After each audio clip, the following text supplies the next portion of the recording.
profile you can read, and other people can talk about the introductions, but I think what's important to me, and the reason I accepted the kind invitation from Partners for Possibility, was that I, like yourself, I'm a South African educator. And I was a school teacher in 1987 and served in South Africa and went to school here in South Africa during the 80s. Those of you who are old enough in this room will remember the excitement of being a part of education in that era, and the optimism and hope we all had for the future of our country and education.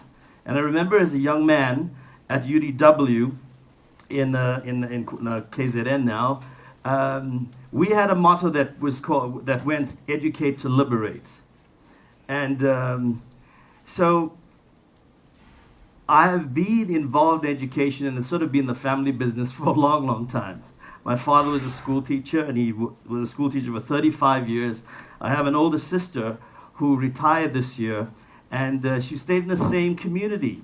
Even when apartheid changed, she stayed in her homeland until she retired, and her own children went there, and her children graduated, and one of them became a medical doctor, and so there's a deep level of commitment to education and to our country, this land we call South Africa.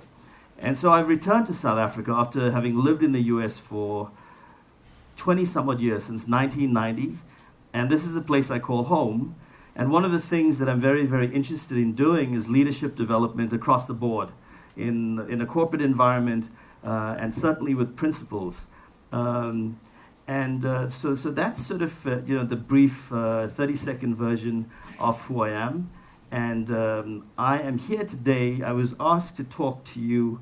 One of the topics is this notion of discipline as a proactive process.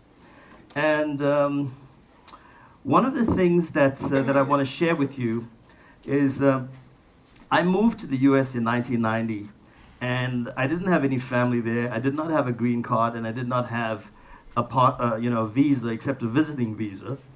But I was not going to be told where to live, what work I could do, and ask permission for every single thing I needed to do in my life anymore. And so I got on a plane, and I got to New York. And so I lived, I lived off my wits for the first year and a half, and it was my girlfriend, and later to become wife, who went together. And my first teaching job in New York City was as a result of a program. They were short of teachers in what they called shortage areas. And so I put in an application, all the while working odd jobs in a hotel, in a restaurant. And I had a degree, but I couldn't use it because I didn't have legal permission to live there. So I had to get by doing bits and pieces. And so this opportunity about a year later came up, and so, you can interview for positions in shortage areas. So I thought, well, great. I go to my resume. 3 months later, they give me a certificate to teach as a substitute teacher in New York City, in East New York, and really challenging parts of New York City. So I get the 1 year work visa. So it's a year at a time to go work to teach in shortage areas. And one of the shortage areas was what was called special education. Really, more accurately, educating children with special needs. And there was this, so I get the certificate. I have a psychology major, so I've got some credits towards it, but I've got to undertake to take a master's, teaching these kids who have special needs, supposedly. And so I'm delighted. I get picked. It's like I won the lottery. I call home. It's just a lot of excitement because there's an opportunity to live in what at that time I thought was the greatest place in the world to live at that time.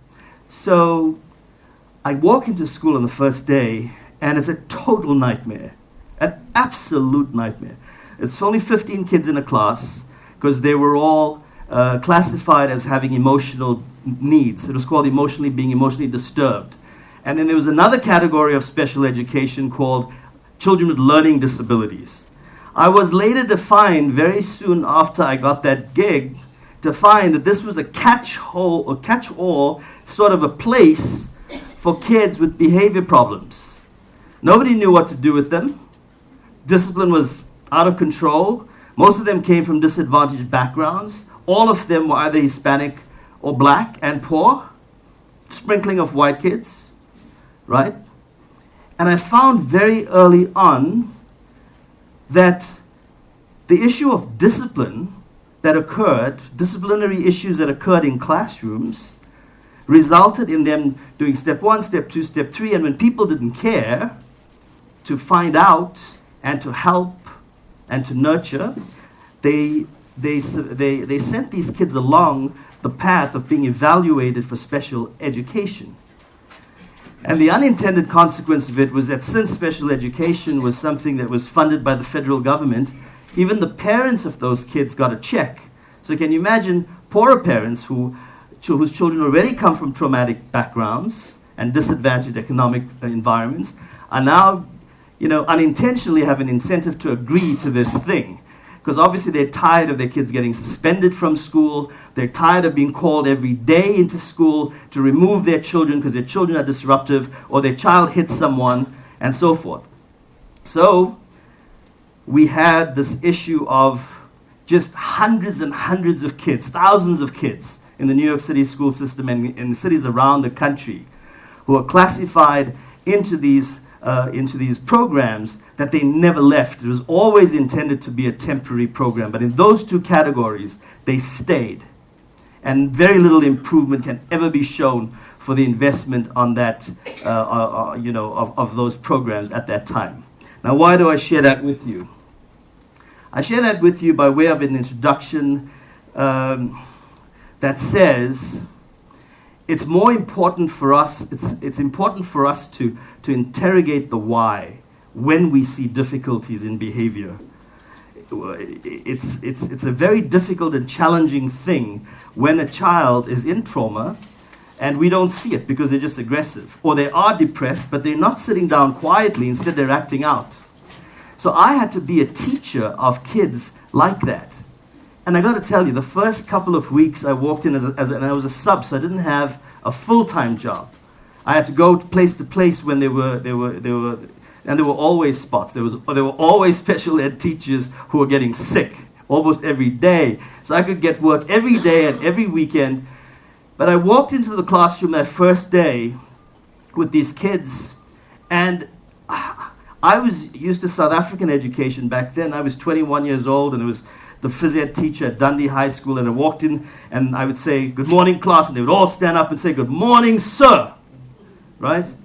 And all of a sudden, every second word out of the kids that were there, mouths were, "You haven't," I mean, every second word was an F-bomb, right? And then the other classic that I didn't understand at the time was, "Hey, you a cab driver?" Because their experience was people who looked like me were all cab drivers, right? So I did a lot of crying. I came home and then I had to suck it up. Now here's the point. If I had to suck it up and I had to learn to leave my ego at the door because I needed that job. Do you understand?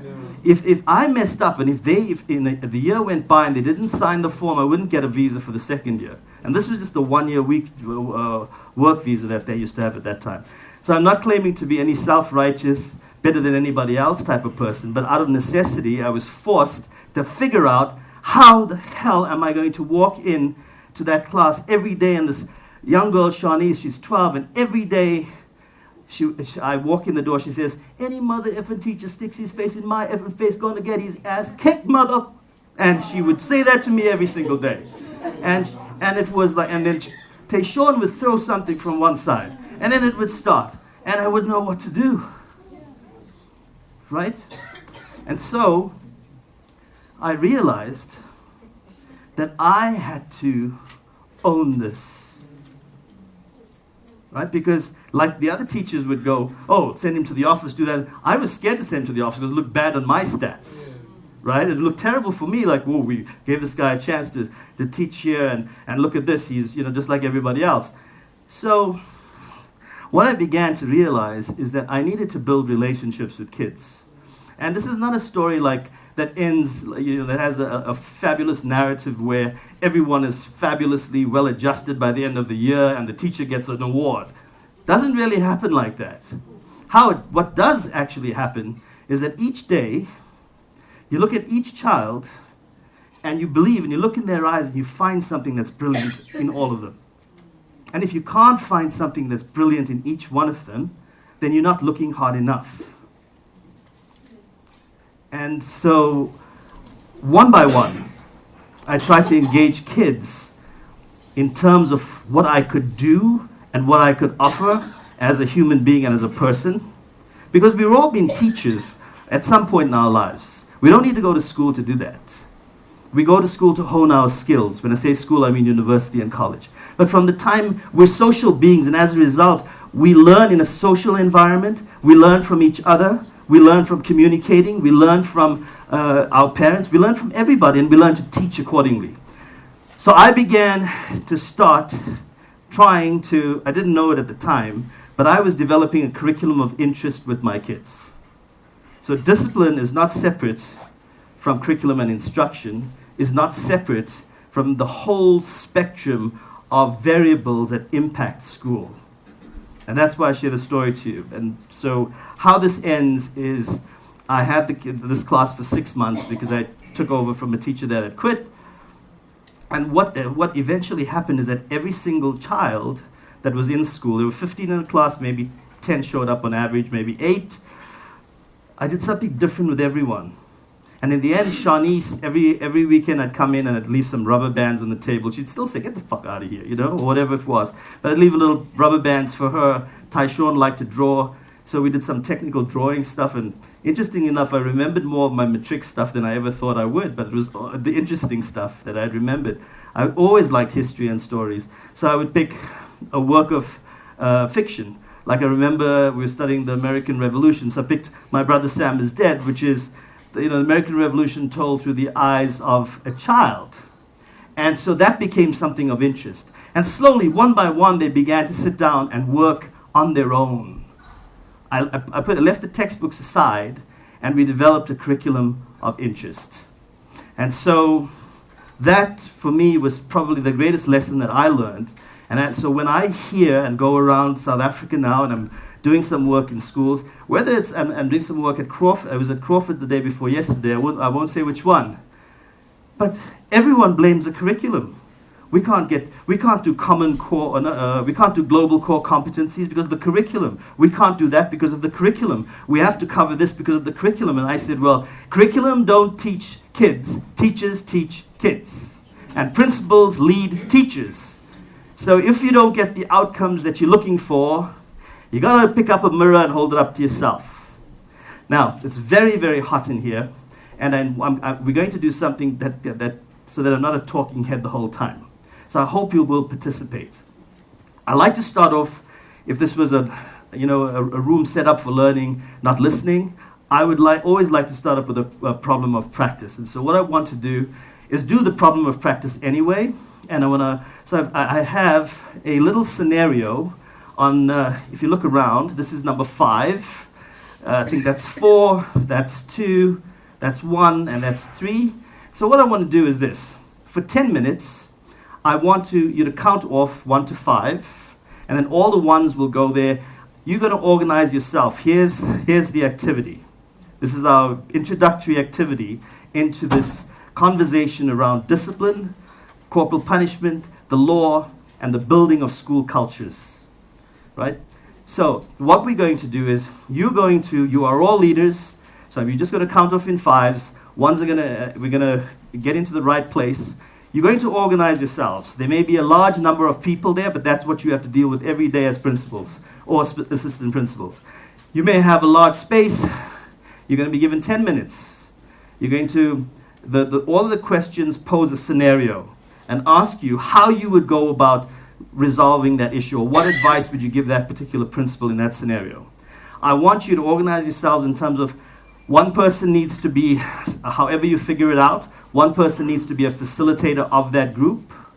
The second person needs to record, and that facilitator's job is to engage everyone and get everyone's input in terms of what you think you should do in that situation. you get a recorder, and then we need a person that will report back to this group. So wherever you're standing, we don't need mics. People who are in education don't need mics. So from wherever you're standing, we're going to share back. All right? So I'm going to ask that we open the doors, or can we turn on the air conditioner a little bit more? Because it's very hot now. Are you feeling hot? I'm seeing people's eyes nod off, and I know I'm not that boring.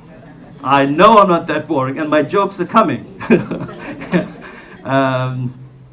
So let's count off 1 to 5. If you will, please cooperate and indulge me. So would you count yourself as 1? 1, 2, 3, 4, 5. All the 2s in that corner of the room. Now here's what we'll do. If you're a 2, you're 2, you're there. If you are a 3, you're there. A 1, you're here. And this is number 4 here, and that's number 5 here. So you're all leaders. Go to the spot that you have. Organize yourselves.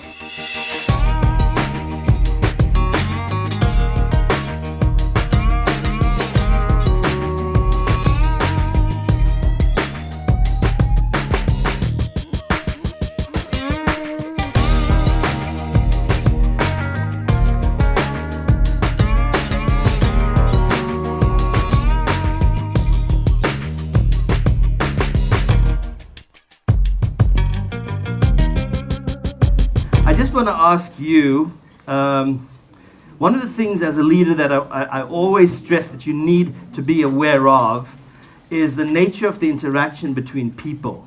How we naturally sort of move into roles, who takes charge, how well did our facilitators do in terms of engaging all of us. And as I do my facilitation, this is not a traditional learning. This is more like a combination of speaking and learning, and I'm trying to turn it into a learning session.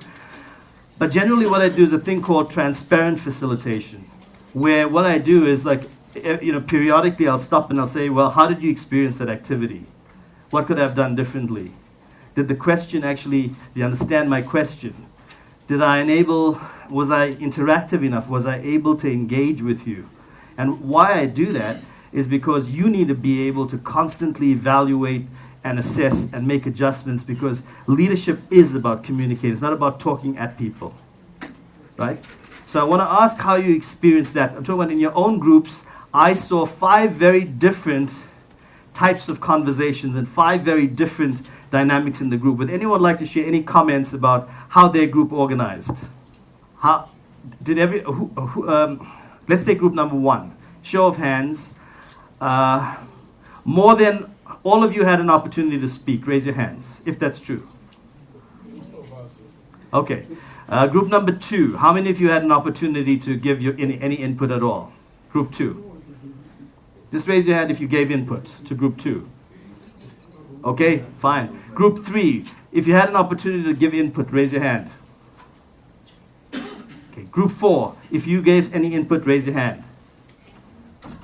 Now look at the dynamic here. Group 5, if you had a chance to give input, raise your hand. Right. Now each group was roughly about 15 to 20, but on average only 3 to 4 people got an opportunity to give input. Why do you think that is? I'll tell you, the first culprit is time, right? I gave you a limited amount of time. 2, I didn't give you very specific and clear directions, right? And 3, that's often the nature of groups, where we stand by and we wait for somebody else to take charge. So that's my little bit of metacognitive sort of facilitation, evaluation happening, right? And you get a chance to criticize me in the same way. So from a facilitation perspective, which is to me very much the same thing as being a good leader, let's take the word good out, that's full of judgment. An effective leader, right, is the ability to very quickly engage the many. Because there'll never be enough time in a principal's day or school leader's day to solve that problem perfectly, right? So the quicker you can create a protocol that says, how do we get this information out? How do we get everyone to contribute? How do we share up the responsibilities? The more effective we're going to be. So keep that at the back of your mind. Now, onto the problem of practice. I created these scenarios, which are all real, no fake news, all real. And we're going to have the reporter tell you very briefly the scenario, and then just very briefly share with you the solutions that they came up with, or the protocol that they came up with to solve the problem. So thank you all very much. I'm going to hand you over to the reporters. Yes. The problem of practice, the principal Shabalala is a second-year principal of a high school in your school district. Today, parents and a large group of people came to his school very angry, demanding the resignation of the teacher who they claim insulted and hit their son solely. The principal invited the parents into the office, and the meeting deteriorated into chaos with people shouting and yelling. The family of the student left threatening that if the teacher was not fired, they would be coming back and sorting him out themselves.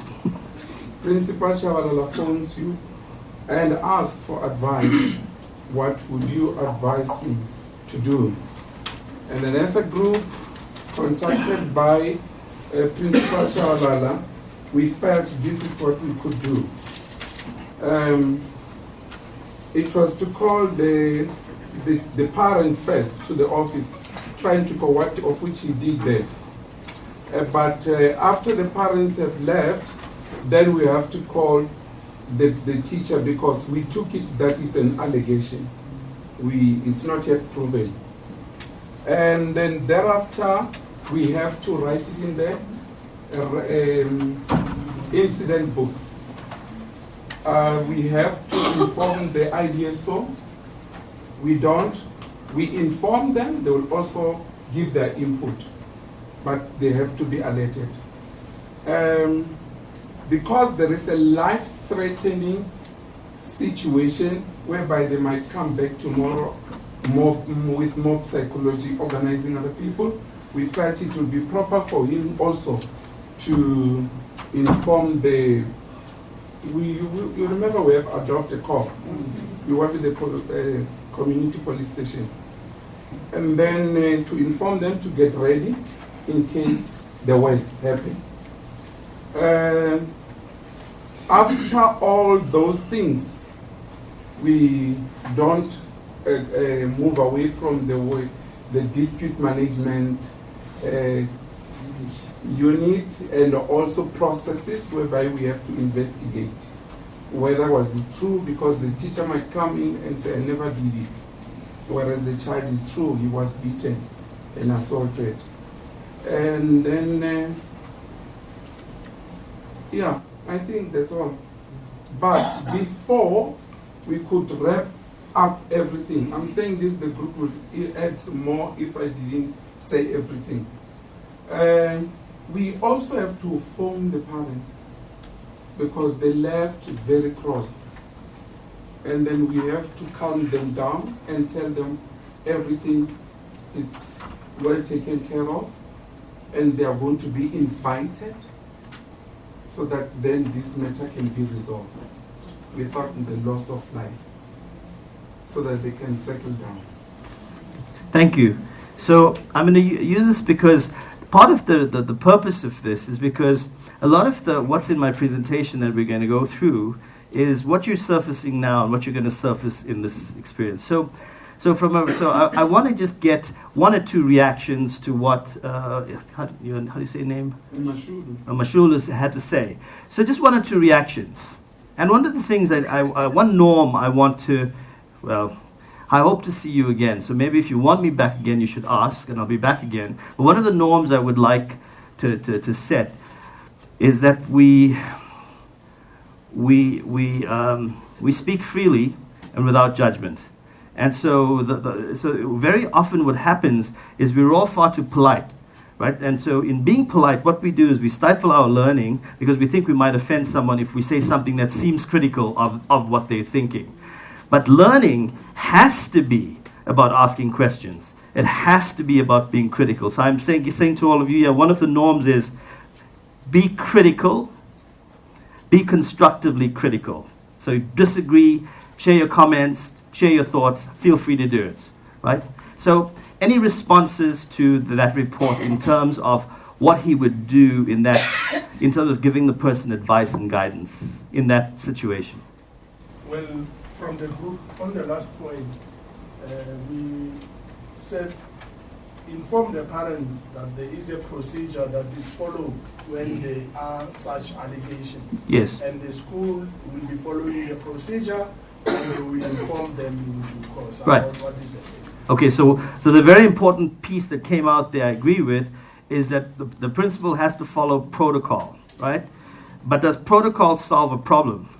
Does protocol educate kids? Does protocol de-escalate a situation, right? So your other responsibility that I will add is this notion of, as a principal, legally you function in loco parenti, in place of the parent, when the parent is not there. So all of those children are your children. So when there's conflict, you can cover your behind and say that, in fact, I followed the procedure and I fill out the form and I signed the report.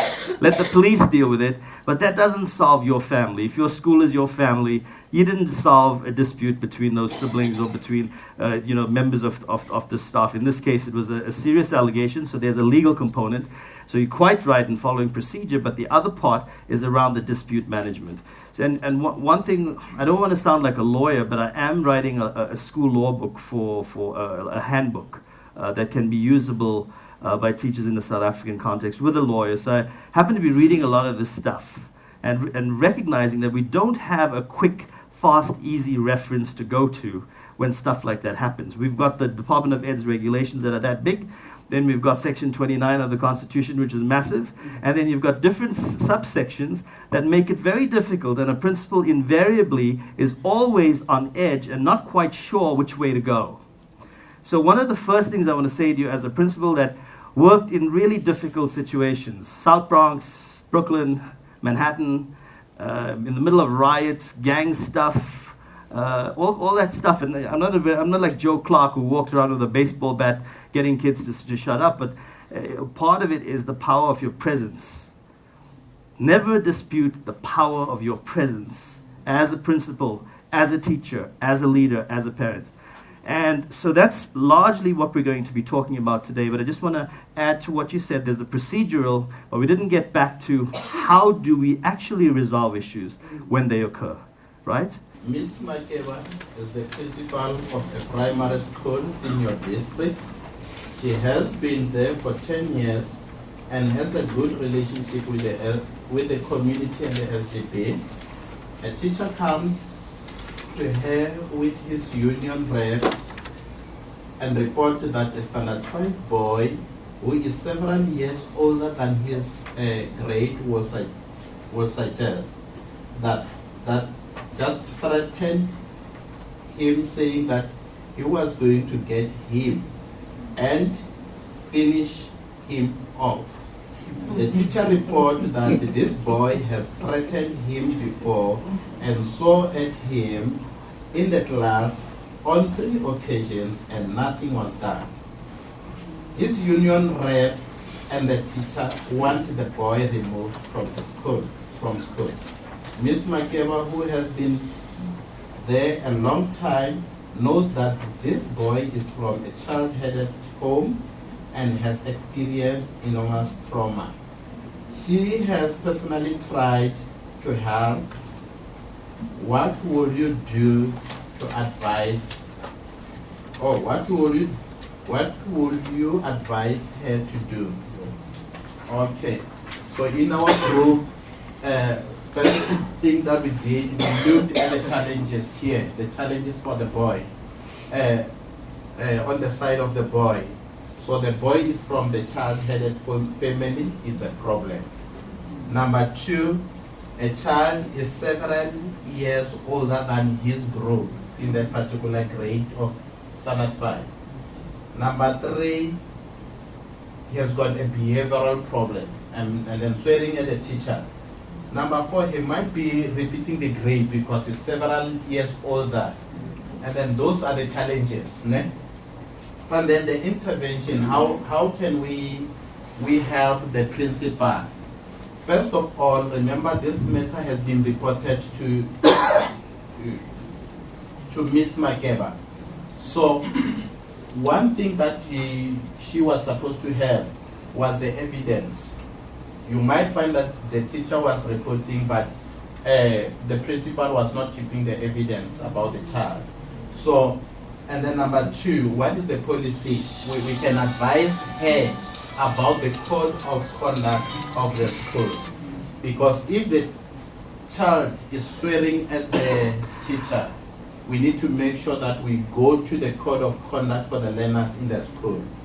And then another thing, and then the child should have been long back referred to the school-based support team for evaluation, so that we are able to call the SSE unit at the district with the psychologists and the social workers to assist, as we know that this child is from the child's headed family. And one other thing, if the child is not progressing, there are these special schools, the pre-vocational schools. He should have been referred to those schools, because it seems as the child is getting frustrated in that particular grade, repeating the grade. He's in that grade with the small kids, so he is frustrated. So he should have been referred. Yes, but I'm going to ask you one question. So the complaint that that person is facing is now the teacher feels aggrieved, right? The teacher feels threatened. Now, so the principal does already feel sorry. So what are you going to suggest to that principal? How is she going to balance those two things? The teacher's got a grievance. He's got. I won't mention the name of the union because I don't know. How does she go about that? If the procedure is not followed, nothing is going to be done. We'll advise the principal to follow the procedure. Refer the child to the SBST, get the problem of the child. In fact, they already know that this child is from the child-headed family. We need to make sure that we assess the child. And then if the child is not progressing in that particular grade, why don't we refer the child? Why don't the principal and his team refer the child to the special schools or the pre-vocational schools? Right. So that's what we'll advise the principals to do. Thanks a lot. Fair enough. Question for the reporter before clap. Any questions? Yeah, I think also there is a challenge with the teacher. Yes. Because we need also to help the teacher, because the teacher feels aggrieved. So we need to come up with the intervention of helping also the teacher, because the teacher now moves on and invites the union rep so that they can address the issue with the principal. Remember, even if the teacher can have a problem, if a proper procedure, like for example the code of conduct for the learners, if it says that we need to, yes. Yeah. Go ahead. So if the policy says, or the code of conduct says that if the child does 1, 2, 3, or swear at a teacher, we need to deregister that child from the school. If we did not follow the procedure, we are not going to take that child out of the school. So we need to follow the process, start following the process. Yes. So at the end. I think the both points are valid. Yes. The thing that often will happen, and it's happened to me many times, the unintended consequence. Like you as a principal, you've got this great compassion. So you put your arms around the child, you want to support the child, but in the meantime, that teacher went back to the staff room. And now we've got them doing this thing where it's going to be, well, nobody supports us, we're not going to do this, we're not going to do that. So there's unintended consequences. So there's your procedure, and then there's you thinking as a leader about the unintended consequences of your actions all the time. So cover your ass is one part of it. I'm not saying that you are, but the other part of it is, well, how do we actually get to there? We're not solving that problem now, we're surfacing it. Thanks so much. The program of practice is Mr. Mutli is the principal of a model C school in a high school. Currently, 50 students are being bused from Soweto to his school in Raleigh, Johannesburg. A group of these students and parents have accused teachers of being racist.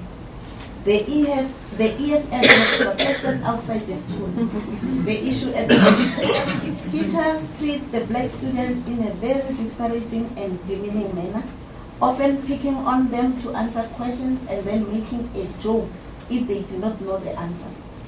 There has also been complaints that white teachers immediately send black students out of the class for the slightest infraction and allow other students to stay. Teachers deny this and have filed their own complaints through the union, saying that they are unable to control the students because each time they try to discipline them, they are accused of being racist. Now the question is, how should Mr. Moodley go about addressing this problem?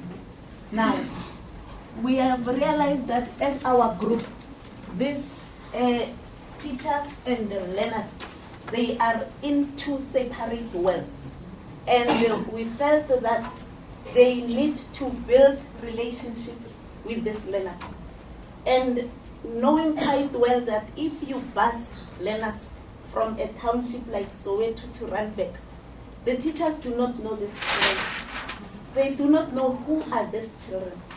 They do not know the sacrifices that have been made by these parents.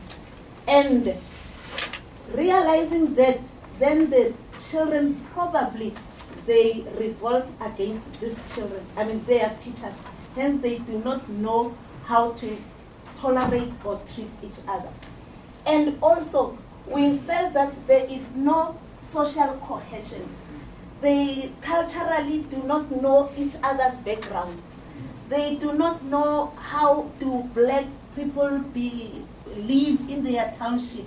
Are they in the shacks or in the child-headed homes, or the parents are trying to make their lives better by bringing them in a former model C school with this little salary.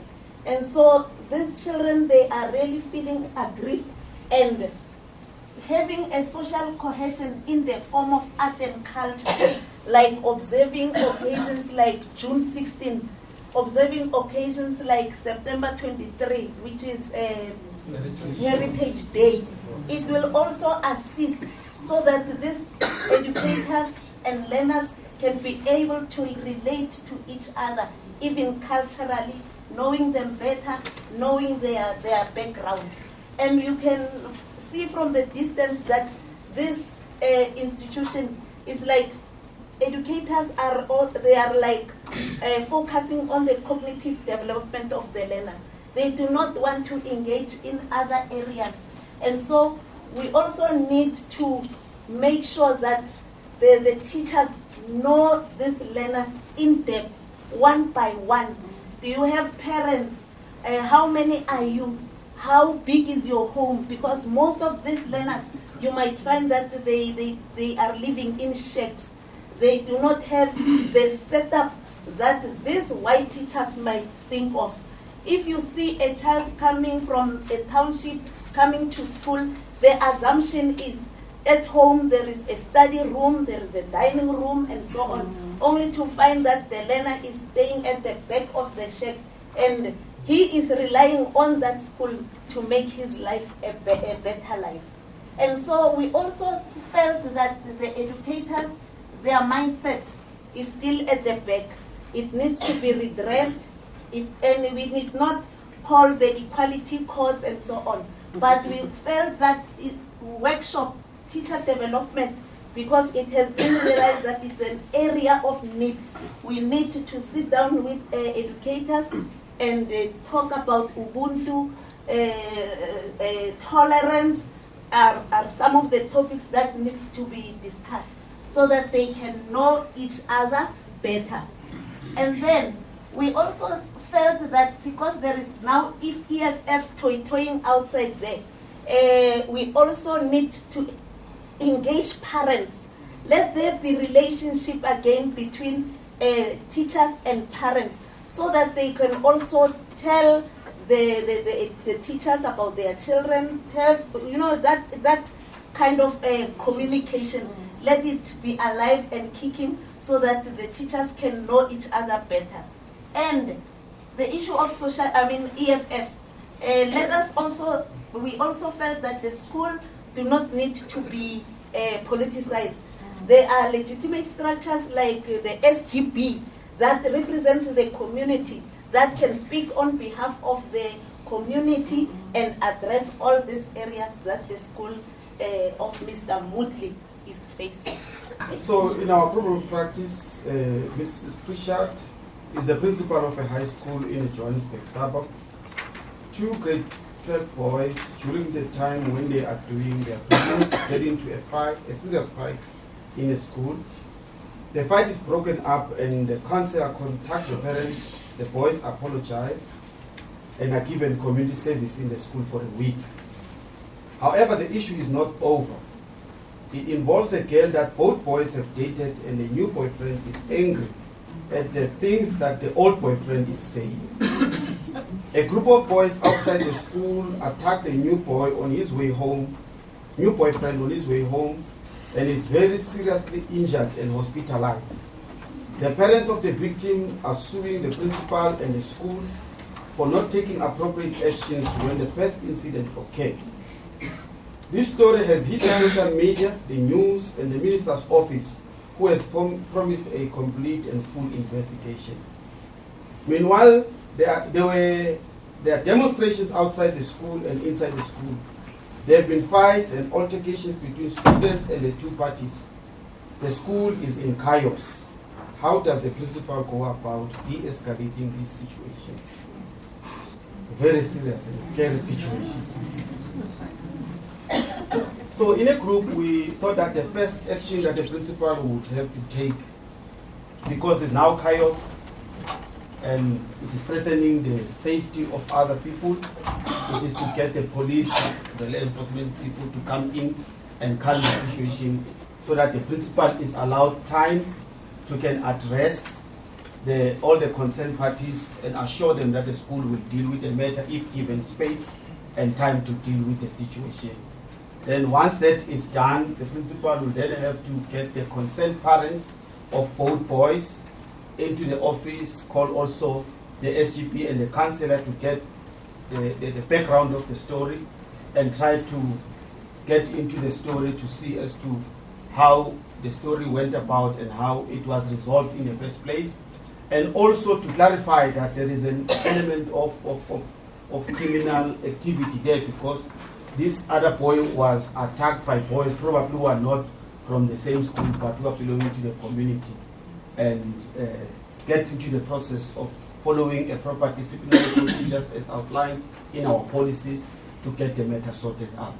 Program of practice, Mr. Mhlotha is a new principal in a school in your district. It is a no-free school, and many children come from child-headed households and functions many years below grade level.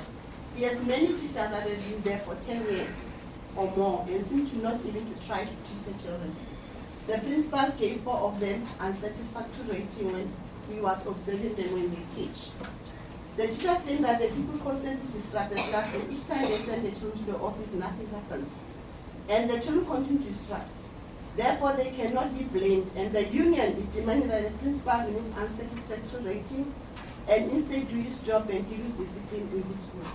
Simultaneously, every day, 10 to 12 teachers have been calling in sick or having personal issues that is urgent, and the school is stuck in a state of limbo, where the principal is struggling to just contain the students and are not getting up all kinds of mischief and delinquent behavior because there is very little teaching going on. What would you advise the principal?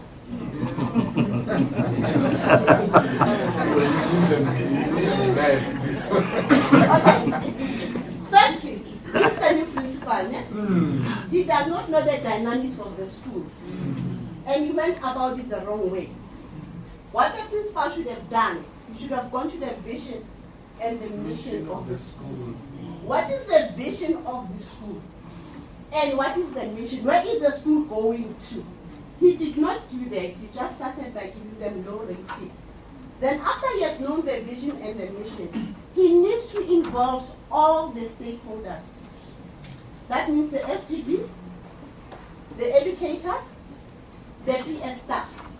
And they have what you call IWSE, Internal Whole School Evaluation, where now they're going to do their SWOT analysis. They need to know the weaknesses of the school. They need to know the strength of the school. They need to know the threats. They need to know the opportunities. And then when everybody is involved, people have a voice. Now they will evaluate themselves. We are a school that has child-headed household. What do we do in this scenario? When they do the SIP, when they do the IWSE. Now when they say in this scenario, we need the what? The SBST, School-Based Support Team. They put it on their SIP. Those are the solutions, isn't it? Now the SBST would know that because we have this children that are child-headed household, it's a problem. How can we assist them? They are learners at risk. How can we assist them? Okay? Now it goes again to say that when they also do the IWSE, teaching is also there, isn't it? They'll focus on non-focus areas of the school. Okay? Basic functionality. Is the school functioning? No. Probably they're not teaching, they don't even have policies. Because they need to know that according to the Educators Employment Act, I'm employed to teach. I've signed a contract with the department to teach, but I am not doing that. That is a misconduct. After they've done their SIP, they need to go to their policies. Do they have relevant policies? Policies might be old, they're not relevant. Remember, we need to review our policies annually when the need arises. Here's a new principle, policies are not functional. So call the SGB again, renew the policies, renew the learners' code of conduct. Do the learners and the parents know the code of conduct? So the principal need to do that exercise, not alone, but with as a collective. Because as a collective, we buy it. But if the principal does it alone, nobody will buy it. You will lead, but nobody will follow you. And when you look at the back, they'll be there, you'll be there. And the school will be non-functional, isn't it? Yes. Now the teachers are not teaching. So that means the teachers, they don't know their job description. And they don't know the consequences of not teaching. So the principal needs to mediate Circular 1 of 2016. So that they need to know that I'm employed under this contract, and if I don't deliver, these are the consequences. Disciplinary action will be taken against me. Section 70 and Section 80, isn't it? So when he has mediated all those things, and the learners know the code of conduct, and everybody is involved, and everybody is buying in, then maybe there might be change. Thanks. So just immediately we've surfaced here someone you've already got someone here who knows the rules. So you've got a go-to person here, and you might have a little side business, a little side hustle going after this. And this wonderful lady, how do you say, Molo? Molo. This wonderful lady spoke to this aspect of culture and the importance of relationships. And you know, the probably the best policy is to say build strong relationships. Thank you. Yes.